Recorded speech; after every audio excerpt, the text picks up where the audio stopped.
He's not only a great player, great dunker, great actor. He was in Uncle Drew. He's Aaron Gordon, the Orlando Magic forward, kind enough to join us. Aaron, good morning. How far is your house from the bubble? Mr. Dan Patrick, good morning. Good morning. Thanks for having me on the show. My house is, wow, we actually looked it up. We went on, used the iPhone, we used the app, the navigation app. I'm 12 minutes from my house. How weird is it that you're in Orlando and you can't go home being in the bubble? It's pretty weird. The worst part about it is I can't go home and see my dog. Wait, you couldn't bring the dog to the bubble? I thought that would have been a great mascot to have the Rottweiler, named Magic. I figured I'd just let him loose on the campus and just have him run around and intimidate the other players. But I guess they didn't really want that to happen. But people have those comfort dogs when they go on a plane. Couldn't you have said to the commissioner? Couldn't you have petitioned to say, he's my comfort dog? Oh, he's definitely an emotional support animal. I got his papers and everything. So, had he bit one of the other players, that would have made me much more emotionally stable. What is the biggest adjustment so far for you? I guess it's just being away from the family and, not physically having your family members and friends in the crowd cheering for you. The crowd, it just isn't there, so it's very quiet in the gym when you're playing. Like you can hear a pin drop when you're on the free throw line. But also I'm wondering about this, Aaron. I'm being serious that the language that's going to be on display, we're going to hear everything. I don't know if it's going to be on a 7-second delay where TV can bleep out something. Are you guys aware of this? Have been told about, watch what you say during these games? I think they're doing I'm not sure if we're mic'd up or not. I think it would be actually hilarious if they let you guys hear everything that consists in an NBA game and like almost all the trash talking. I think that would be But what would I hear that might surprise me? What's the best exchange you've heard since you've been in the league that we would be entertained by? Oh, man. Who's one of the best trash talkers is Draymond Green. He does it night in and night out. And we were playing. This was back in Orlando, so this was before the bubble. And we were talking, and I think the refs called a travel on me. And I was like, no, I didn't travel. That's not. I just don't do that. You know what I mean? That's just not something I do. I've never traveled in my whole life. Not. I don't know what these refs are talking about. Draymond was like, "Oh, you just do everything perfect, huh?" And I was like, "Yep, that's right. That's damn right. I do everything perfect. I'm nice out here." And he was like, "Yeah, you do everything perfect, but when?" And I was like, "Oh." I was like, "Oh, okay. I see how we're coming." I would like to see Draymond Green on this year on a team that wasn't any good. And does he still talk trash when his team isn't any good? We didn't play him. Oh, I definitely would have. And he's a friend of mine, So I definitely would have gave him, some of that. I would have dished some of that back if we played him. I think he was out the game that we played, though. Who's the MVP this year, in your opinion? And that's a good question. It goes between LeBron and Giannis, definitely. I think I'm gonna go with LeBron though. I think the Bucks are just the better overall team. I think obviously with the Lakers having AD, Danny Green, and a couple other pieces, they're a really, really good team. But if you take those two guys out, I think the Bucks probably win more games. What's it like to guard LeBron? Man, well. It's a fun task, It's definitely challenging. His natural feel for the game, his IQ is just through the roof when it comes to in between those lines. So, what makes him so challenging is his passing ability, and people don't understand. Like he's one of the best passers in the game, and if you cut him off one way or cut him off two ways, he finds the open man and hits him right in the shooting pocket. So.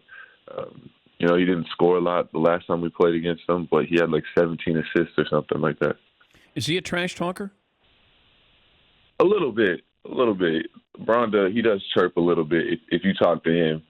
But I was raised with the quote, "Let sleeping dogs lie," Yes. and that's kind of like as true as it comes with LeBron. As long as you don't say really much to him, he won't say too much to you. But I look at Anthony Davis, and I don't know if you can make this argument. I think LeBron is the league MVP as far as business goes. Like he's the draw. He's the face of the NBA. I think the Greek Freak's going to win comfortably, and I also think he's going to be Defensive Player of the Year. But Anthony Davis might be more valuable to the Lakers because it feels like, he's their scorer and their rebounder and the guy who's blocking shots. Can you see that AD might be more valuable to the Lakers than LeBron is?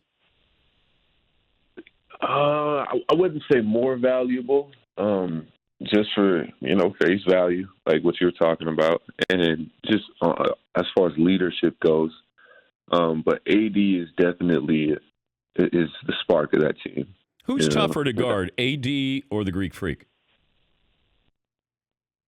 Man, that's a tough one. The Greek Freak is incredibly difficult to guard, just because he's so relentless on the court.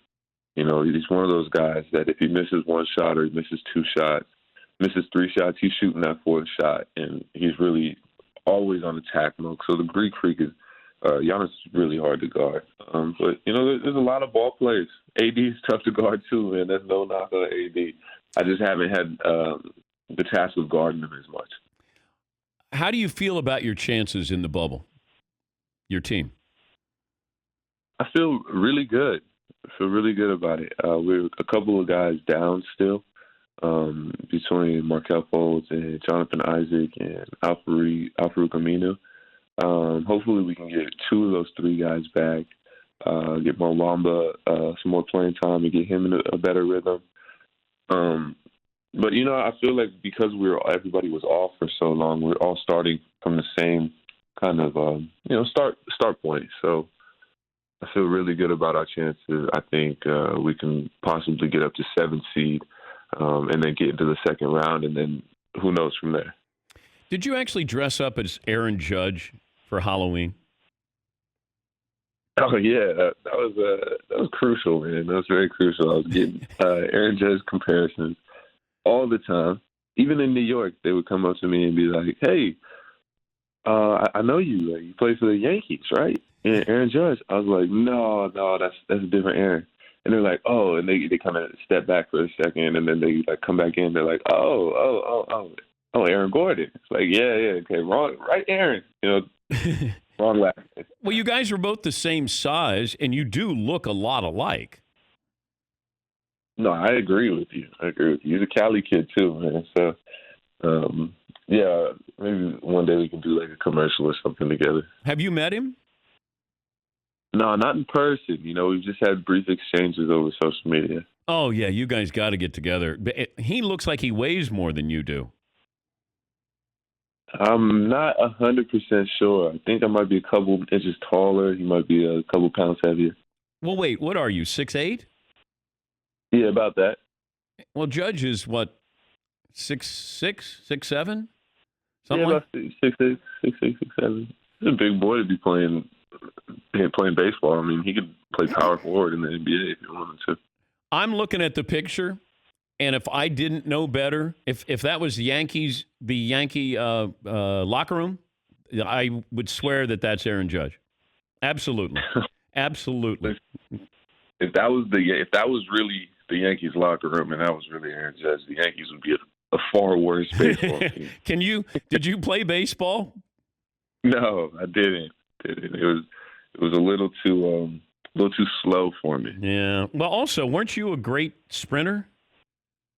Yeah. So I did track and field, played ice hockey, volleyball, soccer, football, cross country. Pretty much the works, except for America's pastime. Yeah, but I'm looking back. Like when you were young, you were like a junior Olympian. Is that about right? Yeah, so I was going to the Junior Olympics in Oregon. So we were on the way. I qualified to go, yeah, a chance for a gold medal. But we had a local basketball tournament, and I decided to go to the local basketball tournament instead. And I guess that just kind of told me, where my passion, where my heart really was, where it resided. Yeah. Is there a sequel to Uncle Drew in the works? And I hope so. I hope it's like Uncle Casper or something like that. They bring it right back around. Or Uncle Drew too. I'm not sure, man. I know Kyrie's working on a lot of different projects right now, and especially with all of the, just kind of political strife and social injustice going on in the world. On one hand, it would be nice to have another comedy and family movie, but I think there's a lot of things that need to be addressed in films and documentaries on the social justice side. So, hopefully we can do it again. But, if not, it's okay too. Who was the best actor on set? And I think either Kyrie or Chris Webber, Preacher. C-Web he was definitely one of the best out there. I loved Weber's hair. Oh, it was so good. But you're right. Kyrie was a great actor. That role was really well done with Kyrie. But we were talking about this morning, the fact you were going to be on, and I said C. Webb is a sneaky great role by him. He was great as the preacher. Yeah, we're definitely in agreement, man. He locked into that for sure. And also, wasn't that on set where Kyrie found out that he was being traded? Yeah, it really was. It was after a scene, and he was really excited. Actually, he was running around, bouncing off walls. He was fired up. Well, it's good to talk to you. Good luck there in the bubble, and thanks for joining us as always.